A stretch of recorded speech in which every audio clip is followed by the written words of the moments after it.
Owen Farrell's red card has been rescinded, folks. He is cleared to play at the Rugby World Cup. We're going to talk about this for a few minutes. What was the kind of logic behind the decision? What are some other recent red cards and what have their results been?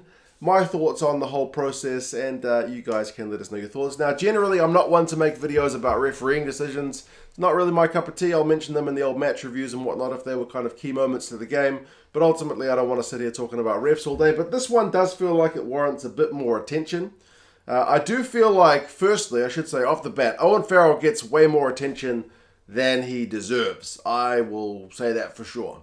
People don't like Owen Farrell. He's the English captain. People don't like England. He plays for Saracens, so even a lot of England fans don't like him. And he's a real competitor. He's a good player. People don't like him.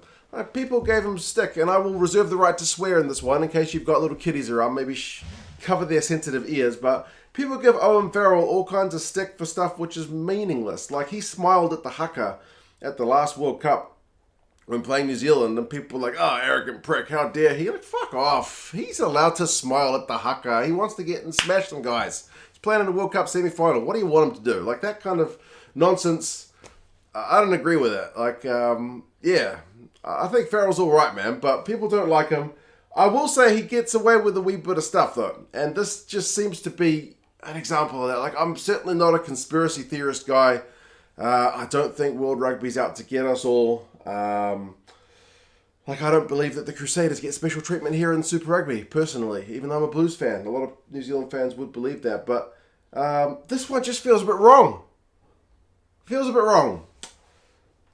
The decision of the Independent Judicial Committee, now I should say it's not World Rugby who made this call, and in fact, as far as I'm aware, World Rugby have the right to appeal this decision if they think it was kind of wrong.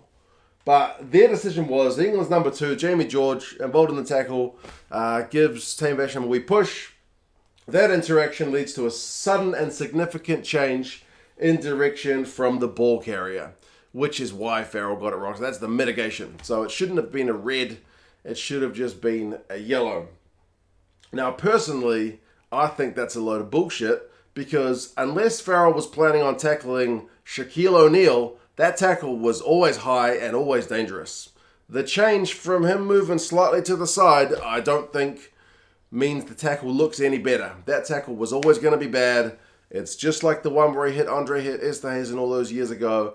Every now and again, Farrell's prone to these bad tackles. And I know people will say, well, he makes 15 tackles a game. In most games, he doesn't get red carded, so he's usually all right. Well, I usually obey the speed limit. But if I'm driving over the speed limit once every kind of 100 times I drive my car, police officer catches me, I'm going to get a ticket for it. And if you do it enough times, I'm going to lose my license. So, yeah, it just seems like nonsense to me. The change in direction is significant enough to make that tackle look good. Not in a million years, man. It's a bad tackle. It's always high. Yes.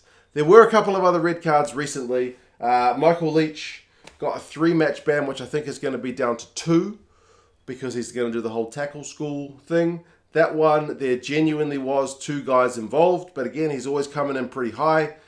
He hits him with the shoulder to the head, but the impact of the secondary guy is certainly a lot more than the Owen Farrell tackle. Lapisa Lapaskakni, also for Japan, got a 3-match ban for his kind of head-on-head clash in their recent match where the guy he was trying to tackle starts to step, and in that match the TMO is the one that recommended the red after the ref had initially said, well, the guy's stepping, so there's a change in direction, but the TMO was like, it's not enough of a change in direction to say this tackle suddenly looks any better. He gets red carded, he gets a 3-match ban. And then like one which is totally unrelated, but just in terms of the scale, George Moala in Tonga's match against Canada the other day, he did a tip tackle and he gets 10 matches. I mean, that's not comparable in terms of it being this kind of significant change in direction thing, but just 10 matches and then nothing. That's where there's a bit of a contrast. And I think that's where we get a bit of outrage. And especially when you consider, like, Farrell's done this kind of stuff before. He's been to tackling school. He's done this on Andre Esterhuizen. He clobbered Charlie Atkinson once, which was totally different. Like, it wasn't that kind of shoulder pop that he does, but it's bad, folks. It screams of bullshit. I've said it before, I would obviously like to see all the best players in the World Cup, but this just makes a bit of a mockery of things from my point of view. Honestly, call me naive. Say I don't know jack about the laws of the bloody game, but there's no way in hell I saw him not getting a ban. I was just looking at my phone every morning when I get up. How many games did he get? That's what I was just curious about. What game is he going to be available for the World Cup? How much are they going to take his kind of tackle school and bans and whatnot? Having done that before and still putting in a hit like this, how is that going to affect his World Cup campaign?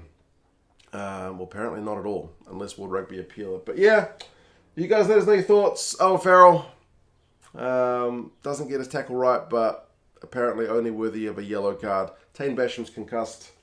Hopefully he's alright. But yeah, anyway, you guys let us know your thoughts, and I will try not to do any more ref rants in future. It's not a ref rant, it's a disciplinary committee rant. I think the ref and the TMO actually did a good job in the game. But anyway, you guys let me know your thoughts, and talk to you again soon. See you later.